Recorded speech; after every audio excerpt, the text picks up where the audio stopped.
4 એપ્રિલથી આરટી હેઠળ પ્રવેશની કાર્યવાહી શરૂ થશે।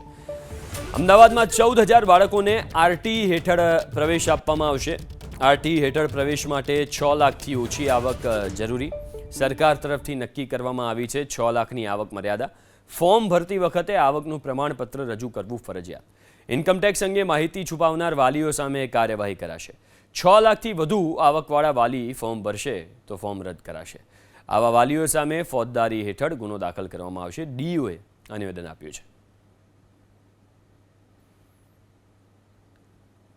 તેના તમામ જે જરૂરી ડોક્યુમેન્ટ્સ છે, ખાસ કરીને રેસિડેન્ટના આધારો હોય, રજિસ્ટર્ડ ભાડા કરાર આધાર કાર્ડ હોય કે એ જે આધારો સાથે જે એમણે રજૂઆત કરવાની હોય છે, દરખાસ્ત કરવાની હોય છે, તેમાં આવકનું પ્રમાણપત્ર એ સૌથી અગત્યનું પણ હોઈ શકે। એટલે 6 લાખથી ઓછી આવક ધરાવતા હોય તેવા અને ખાસ કરીને 13 પ્રકારની જે અગ્રતાક્રમ આપેલી છે તે પ્રમાણે અગ્રતાક્રમથી જ ઓનલાઈન આખું એડમિશન થતું હોય છે।